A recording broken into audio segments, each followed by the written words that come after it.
तो 20 फरवरी को आप सभी के लिए यहाँ पे सामाजिक विज्ञान का हम लोग क्वेश्चंस लेकर आ रहे हैं।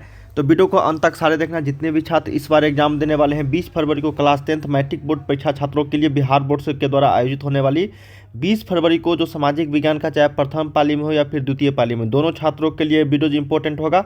यहाँ से कई सारे क्वेश्चंस आप लोग को हूबहू देखने को मिलेंगे। ठीक है, काफ़ी सारे इंपॉर्टेंट वायरल टाइप क्वेश्चन मैं आप लोगों के लिए इस वीडियो में लेकर आया हूँ। तो वीडियो को अंत तक सभी देखना। एक एक प्रश्न आप सभी के लिए इंपॉर्टेंट है। वीडियो को लाइक कर लेना बच्चे, ताकि इसी तरीके से नए वीडियोज़ का नोटिफिकेशन आपको मिलते रहेंगे, इसलिए चैनल को सब्सक्राइब कर लेना। ठीक है, तो चलिए हम लोग यहाँ पे शुरू करते हैं। माध्यमिक स्कूल परीक्षा जो बिहार बोर्ड के द्वारा आयोजित की जाती है हर साल, आप लोगों का 20 फरवरी को सामाजिक विज्ञान का परीक्षा है। ठीक है, उसी का हम लोग यहाँ पे ऑब्जेक्टिव और साथ में सब्जेक्टिव भी करने वाले हैं। टोटल आप लोग को 80 ऑब्जेक्टिव दिए जाएंगे, जिसमें से आपको चुन चुन के बच्चे 40 का जवाब देना है। ठीक है, बस 32 जो क्वेश्चन रहेंगे वो आपको लघु और दीर्घोत्तर रहेंगे, जिसमें से आपको 16 का ही जवाब देना है। तो चलिए हम लोग यहाँ पे शुरू करते हैं। टोटल पूर्णांक रहेंगे 80 मार्क्स का। ठीक है, पहला क्वेश्चन की ओर हम लोग बढ़ रहे हैं। वीडियो को अंत तक सभी देखना।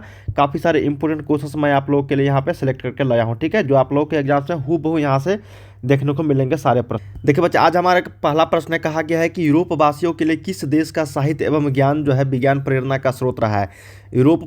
यूरोप जो वासी है दोस्तों, जैसे एशिया है ना, एशिया महादेश, उसी तरीके से यूरोप एक महादेश है। यूरोप वासियों के लिए, ठीक है ना, किस देश का साहित्य एवं ज्ञान विज्ञान प्रेरणा का स्रोत रहा है। ऑप्शन है जर्मनी, यूनान, तुर्की या फिर इंग्लैंड। इसका सही उत्तर हो जाएगा बच्चे यूनान। क्या हो जाएगा, एक का बी हो जाएगा, यूनान हो जाएगा। ठीक है ना, यूनान एक देश है यूरोप में। ठीक है ना, अगला देखते हैं कि इटली एवं जर्मनी वर्तमान में किस महादेश के अंतर्गत आते हैं। ठीक है, उत्तरी अमेरिका, दक्षिणी अमेरिका, यूरोप या फिर पश्चिमी एशिया। जैसे बच्चे अभी आप लोग किस महादेश में रहते हो, किस देश में रहते हो, पहले तो ये तो भारत देश है। ठीक है, और किस महादेश में रहते हो तो एशिया महादेश में। उसी तरीके से इटली एवं जर्मनी जो है ये सारे किस महादेश के अंतर्गत आते हैं, तो ये यूरोप के देश है। किस महादेश के, यूरोप के। यूरोप में काफ़ी सारे जो है ना देश है, जैसे इंग्लैंड हो गया, इटली हो गया, जर्मनी हो गया, फ्रांस हो गया, ये सारे क्या है आपका यूरोप महादेश के अंतर्गत आते हैं। ठीक है ना, जैसे संयुक्त राज्य अमेरिका हो गया, यूएसए हो गया, ये सभी उत्तरी अमेरिका के देश आते हैं। ठीक है ना, तो 7 महादेश है, ये चीज़ आपको पता होनी चाहिए बच्चे। ठीक है, अगला प्रश्न हमारे पास कि रूस में जार का अर्थ क्या होता है। रूस में जार का अर्थ क्या होता है। ठीक है ना, तो पीने का बर्तन, पानी रखने का मिट्टी का पात्र, या फिर रूस का सामंत, या फिर रूस का सम्राट। बहुत ही इंपॉर्टेंट है बच्चे कि रूस में जो जार का अर्थ होता है ना, तो याद रखिएगा रूस के सम्राट को क्या कहा जाता है। रूस के सम्राट को वहाँ के रूस में जार कहा जाता है। ठीक है ना, रूस में जार का अर्थ क्या होता है, रूस का सम्राट। ठीक है, अगला देखते हैं कि हिंद चीन क्षेत्र में कौन कौन से देश आते हैं। 4 नंबर प्रश्न है कि हिंद चीन क्षेत्र में कौन कौन से देश आते हैं। तो आपको पता होनी चाहिए बच्चे, यहाँ पे जो 4 का सही उत्तर हो जाएगा कंबोडिया, वियतनाम और लाओस। क्या हो जाएगा, कंबोडिया, वियतनाम और लाओस। 4 का सही उत्तर क्या हो जाएगा आपका, सी हो जाएगा। ठीक है ना, 4 का क्या हो जाएगा, सी। जो ऑप्शन नंबर सी में कंबोडिया, वियतनाम और लाओस, ये हिंद चीन क्षेत्र में देश जो है ये आते हैं। ठीक है ना, हिंद चीन क्षेत्र में कंबोडिया, वियतनाम और लाओस। ठीक है, नेक्स्ट हमारे पास प्रश्न है 5th नंबर। कहा गया है कि वल्लभ भाई पटेल को सरदार की उपाधि किस किसान आंदोलन के दौरान दी गई थी। देखिए बच्चे, कहा गया है प्रश्न कि वल्लभ भाई पटेल को सरदार की उपाधि जो है वो किस किसान आंदोलन के दौरान दी गई थी। तो ये दिया गया था बारदोली सत्याग्रह आंदोलन के दौरान। ठीक है, बारदोली सत्याग्रह आंदोलन चला गया था किसान आंदोलन के रूप में। ठीक है ना, बारदोली, जब बारदोली सत्याग्रह चल रहा था, बारदोली किसान आंदोलन, उसी समय सरदार वल्लभ भाई पटेल को सरदार की उपाधि दी गई थी। किन के द्वारा दी गई थी, तो ये महात्मा गांधी जी के द्वारा दी गई थी। ये भी प्रश्न पूछा जाता है। ठीक है ना, तो 5 का सही उत्तर बच्चे ऑप्शन नंबर ए हो जाएगी। 6 नंबर प्रश्न हमारे पास है। कहा गया कि जनसंख्या का घनत्व सबसे अधिक कहाँ होता है। तो जनसंख्या का जो जनसंख्या घनत्व का मतलब हुआ कि सबसे ज़्यादा कम क्षेत्र में ना, कम क्षेत्र में बहुत सारे लोग रहते हैं। जैसे महानगर हो गया बच्चे, नगर हो गया। गांव देहात में क्या होता है, आपको आदमी कम मिलेंगे लेकिन घर जो है ये खुला खुला मिलेगा। तो वहाँ पे सबसे कम जनसंख्या घनत्व होता है। लेकिन जनसंख्या का घनत्व सबसे अधिक अगर पूछा जाएगा तो आपको महानगर लगाना है। कहाँ लगाना है बच्चे, महानगर। ठीक है, और सबसे कम पूछा जाएगा तो कस्बा या फिर ग्राम लगाना है। ठीक है ना, तो सबसे कम नहीं पूछा जाता है, सबसे अधिक ही पूछा जाता है बच्चे। तो आपको ध्यान रखना है कि महानगर हो जाएगा। क्या हो जाएगा, नगर भी नहीं होगा, महानगर होगा। जैसे दिल्ली हो गया, मुंबई हो गया, कोलकाता हो गया, चेन्नई हो गया, ये सारे बेंगलोर हो गया, ये सारे आपको महानगर के अंतर्गत आते हैं। ठीक है ना, तो वहाँ पे जनसंख्या का जो घनत्व सबसे अधिक होता है। 7th नंबर हमारे पास प्रश्न है कि भारत के लिए पहला फैक्ट्री एक्ट किस वर्ष पारित हुआ।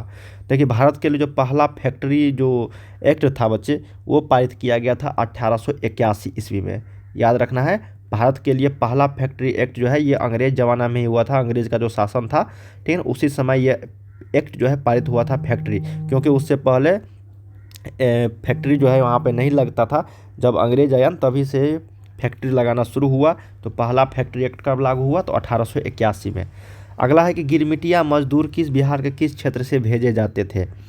इंपॉर्टेंट क्वेश्चन है। देखो, गिरमिटिया मजदूर जो है बच्चे, वो बिहार के किस क्षेत्र से भेजे जाते थे, ठीक है ना। तो मजदूर हो जाता है जिसको गिरमिटिया मजदूर बिहार के नाम दिया गया है। तो किस क्षेत्र से भेजा जाता था? याद रखना है बच्चे, पश्चिमी क्षेत्र से। कहाँ से? पश्चिमी क्षेत्र से। कहाँ से? पश्चिमी क्षेत्र से। पश्चिमी क्षेत्र से जो है ये गिरमिटिया मजदूर भेजा जाता था। अगला देखते हैं कि वर्नाक्यूलर प्रेस एक्ट से बचने के लिए किस पत्र ने रातों रात अपनी भाषा बदल दी? Vernacular press act. देखिए, वर्नाक्यूलर जो प्रेस एक्ट जारी किया गया था, ठीक है ना, गवर्नर के द्वारा, बंगाल के गवर्नर के द्वारा, ठीक है ना। तो ऐसा कौन सा पत्रिका था जिन्होंने रातों रात अपनी भाषा बदल दी थी? तो उसका नाम था बच्चे, याद रखिएगा, अमृत बाजार पत्रिका। क्या नाम था? अमृत बाजार पत्रिका, ठीक है ना। तो 9 का सही उत्तर ऑप्शन नंबर सी हो जाएगा।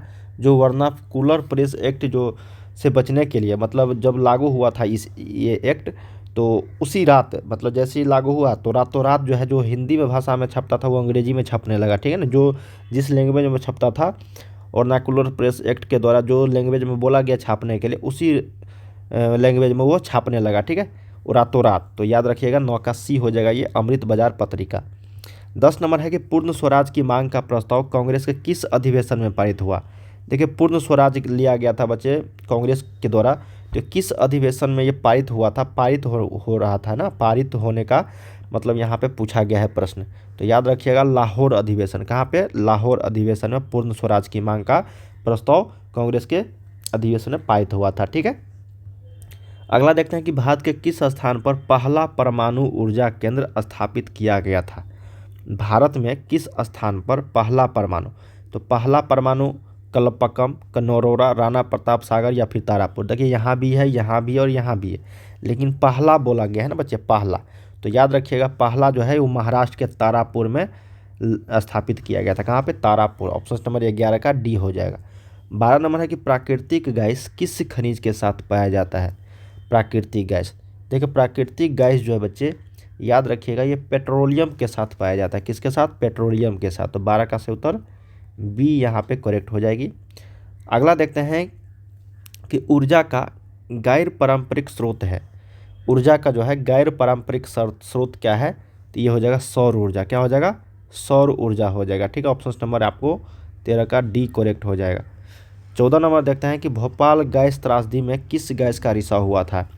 देखिए, भोपाल त्रासदी में जो है मिथाइल आइसोसाइनेट, क्या हुआ था? मिथाइल आइसोसाइनेट जो है गैस का रिसाव हुआ था। तो 14 का सही उत्तर ऑप्शन नंबर आपको सी जो है ये करेक्ट हो जाएगी। 15 नंबर देखते हैं कि फाल्टा विशेष आर्थिक क्षेत्र कहाँ स्थित है?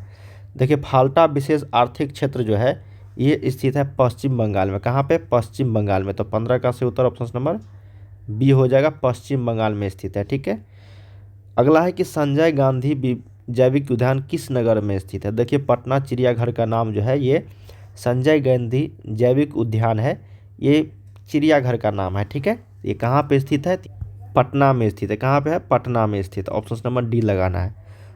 अगला है कि मंदार हिल किस जिला में स्थित है? देखिए, मंदार हिल जो है ये बहुत ही बिहार का पर्यटक स्थल है। मंदार हिल पूछा जा रहा है प्रश्न कि मंदार जो हिल है ये बांका जिला में स्थित है। कहाँ पे है बच्चे?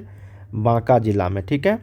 अगला देखते हैं हम लोग, कहा गया है प्रश्न कि उच्चावच प्रदर्शन के लिए हैस्यूर विधि का विकास किसने किया था? देखिए, उच्चावच प्रदर्शन के लिए जो यूज होता है हैस्यूर विधि, ठीक है, तो उसका विकास जो है किसने किया था? यही हमारे पास प्रश्न है। तो इसका भी किया था लेहमान किया था, ठीक है। तो यहाँ पे बी ऑप्शन सही हो जाएगी। अगला कि सासाराम नगर का विकास हुआ था। देखिए, सासाराम जो बिहार में है, जहाँ पे शेरशाह का मकबरा भी बोला जाता है, ठीक ना, मतलब शेरशाह का मकबरा है यहाँ पे सासाराम में। तो ये किस युग में, कब विकास हुआ था? तो ये मध्य युग में हुआ था। कब? मध्य युग में। सीमेंट उद्योग का सबसे प्रमुख कच्चा माल क्या है? सीमेंट उद्योग में सबसे प्रमुख जो कच्चा माल है ये होता है बच्चे चूना पत्थर। क्या होता है? चूना पत्थर। ठीक है, ऑप्शन नंबर ए यहाँ पे सही हो जाएगा। अगला है कि भारत में राष्ट्रीय स्तर पर पंचायती राज की स्थापना कब हुई? देखिए, भारत में राष्ट्रीय स्तर पर पंचायती राज की जो स्थापना हुई थी ये 1959 ईस्वी से शुरू हुई थी। ठीक है, 21 का ए हो जाएगा। 22 देखते हैं कि बिहार में पंचायती राज का स्वरूप क्या है? बिहार में पंचायती राज का स्वरूप ग्राम पंचायत, पंचायत समिति, जिला परिषद, इनमें से सभी। तो ऑप्शन नंबर डी हो जाएंगे इनमें से सभी। ठीक है, अगला प्रश्न हमारे पास कि इंडिका पुस्तक के लेखक कौन है? इंडिका, देखिए इंडिका जो नामक पुस्तक लेखक लिखे थे, ये लिखे थे बच्चे, याद रखिएगा आप लोग, मेघास्तनीज लिखे थे। कौन लिखे थे? मेघास्तनीज। ठीक है, अगला है कि भारत में सर्वप्रथम नगर निगम की स्थापना की गई थी। कौन से नगर निगम की स्थापना किया गया था? ये किया गया था चेन्नई। क्या? चेन्नई को। ठीक है ना, भारत में सर्वप्रथम नगर निगम की स्थापना की गई चेन्नई में। ठीक है, अगला प्रश्न है कि संघ सरकार का उदाहरण क्या है? देखिए, संघ सरकार का उदाहरण की अगर बात करेंगे बच्चे तो ये हो जाएगा अमेरिका। क्या हो जाएगा? अमेरिका। अमेरिका में क्या है? संघ सरकार का उदाहरण है। ठीक है, ऑप्शन नंबर ए हो जाएगी। अगला है कि चिपको आंदोलन का प्रारंभ किस राज्य से हुआ? देखिए, चिपको आंदोलन का जो सुंदरलाल बहुगुणा जी जो थे, ये आपका उत्तराखंड राज्य से, कहाँ से? उत्तराखंड राज्य से यहाँ पे शुरू हुआ था। ठीक है, कहाँ से हुआ था? उत्तराखंड राज्य से। ऑप्शन नंबर डी हो जाएगा। अगला है कि नर्मदा बचाओ आंदोलन संबंधित है किससे? तो देखिए, नर्मदा बचाओ आंदोलन जो है बच्चे, ये है पर्यावरण से। किससे? पर्यावरण से संबंधित है। अगला है कि सूचना का अधिकार कानून कब लागू हुआ? तो सूचना का अधिकार कानून जो लागू हुआ था बच्चे, याद रखना है आप लोगों को, 2005 में। ठीक है, 2005 में, जिसको हम लोग RTI के नाम से जानते हैं। ठीक है, RTI। अगला है कि बिहार में संपूर्ण क्रांति का नेतृत्व किसने किया था? तो आपको पता ही होगा, बिहार संपूर्ण क्रांति का जो नेतृत्व किए थे वो किए थे जयप्रकाश नारायण जी। ठीक है, कब किए थे? तो 1974-75 की ईस्वी में। ठीक है ना, अगला है कि निम्नलिखित को प्राथमिक क्षेत्र कहा जाता है। देखिए, प्राइमरी, सेकेंडरी और टर्टियरी, मतलब प्राथमिक, द्वितीयक और तृतीयक क्षेत्र होता है। तो निम्नलिखित में से किसको प्राथमिक क्षेत्र कहा जाता है? तो ये कहा जाता है मछली पालन को। किसको? मछली पालन को। ऑप्शन नंबर बी हो जाएगी। योजना आयोग का अध्यक्ष कौन होता है? देखिए, योजना आयोग अब जो है नीति आयोग हो गया। ठीक है ना, नीति आयोग हो गया। इसके अध्यक्ष होते हैं प्रधानमंत्री। क्या होते हैं? प्रधानमंत्री। ऑप्शन नंबर बी हो जाएगा। भारत में वित्तीय वर्ष होता है। देखिए, भारत में वित्तीय वर्ष जो कहा जाता है वो 1 अप्रैल से लेकर 31 मार्च तक के टाइम को कहा जाता है। ऑप्शन नंबर ए हो जाएगा यहाँ पे 32 का। 33 देखते हैं कि दादा भाई नौरोजी ने सर्वप्रथम राष्ट्रीय आय का जो अनुमान कब लगाया था? तो दादा भाई नौरोजी जो थे वो सर्वप्रथम राष्ट्रीय आय का जो अनुमान लगाया था वो लगाया था बच्चे, याद रखिएगा, 1968 तो होगा नहीं, 1998 होगा नहीं। सही उत्तर हो जाएगा 1968 ईस्वी में। कब हुआ था? 1968। मुद्रा के कार्य क्या है? मापन, संचय, भुगतान, इनमें से सभी हो जाएंगे। क्या हो जाएंगे? इनमें से सभी। 34 का डी। 35 है कि भारत की वित्तीय राजधानी किस शहर को कहा जाता है? तो भारत की वित्तीय राजधानी जो है वो मुंबई को कहा जाता है। किसको? मुंबई को। कौन बीमारू राज्य नहीं है? देखिए, बीमारू बिहार, मध्य प्रदेश, ठीक है ना, उड़ीसा, राजस्थान, ये सारे हैं बीमारू राज्य। तो लेकिन कर्नाटक जो है ये बीमारू राज्य नहीं है। उड़ीसा, मध्य प्रदेश, बिहार है। तो ऑप्शन नंबर यहाँ पे 36 का बी होगा। 37 देखते हैं कि इनमें से कौन बहुराष्ट्रीय कंपनी नहीं है? बच्चे, बहुराष्ट्रीय कंपनी नहीं है। ठीक है ना, फोर्ड मोटर्स है, सैमसंग है, कोका कोला है, संतोष, ये बहुराष्ट्रीय कंपनी नहीं है। याद रखिएगा, डी ऑप्शन हो जाएगी। अगला है कि भारत में उपभोक्ता संरक्षण अधिनियम की घोषणा कब हुई? तो भारत में उपभोक्ता संरक्षण अधिनियम की जो घोषणा हुई थी वो 1986 ईस्वी में हुई थी। ऑप्शन नंबर ए हो जाएगी सही उत्तर। अगला है हमारे पास कि महासागर के तली पर होने वाले कंपन को किस नाम से जाना जाता है? देखिए, महासागर मतलब समुद्र में जो होने वाले कंपन होते हैं उसको सुनामी नाम दिया जाता है। क्या नाम दिया जाता है? सुनामी। और ज़मीन पर जो होता है उसको भूकंप बोलते हैं। अगला है कि मलबे के नीचे दबे हुए लोगों को पता लगाने के लिए किस यंत्र की मदद ली जाती है? मलबे के नीचे दबे हुए लोगों को पता लगाने के लिए इंफ्रारेड कैमरा का उपयोग किया जाता है। किसका? इंफ्रारेड। तो बच्चे, हम लोगों ने यहाँ पे 1 से 40 तक प्रश्न किया ऑब्जेक्टिव का। इसके आगे के हम लोग सब्जेक्टिव क्वेश्चंस अगले वीडियो में बहुत जल्द लेकर आने वाले हैं, जो आप लोगों को यहाँ पे मैं बताऊँगा। ठीक है, उम्मीद करते हैं इस वीडियो के माध्यम से जितने भी क्वेश्चंस मैंने आप लोगों को बताया वो सारे आप लोग याद कर लिए होंगे। इसी तरीके से काफ़ी सारे क्वेश्चंस मैं आप लोगों के लिए लेकर आने वाला हूँ। तो वीडियो को अंत तक सारे देखना, जितने भी वीडियोज आएंगे, ठीक है। और इसी तरीके से आप लोग एग्जाम्स में जाके धमाल मचाना है बच्चे, ठीक है। मिलते हैं अगले वीडियो में, तब तक के लिए आप लोग पढ़ाई करते रहिए। बाय बाय सभी को।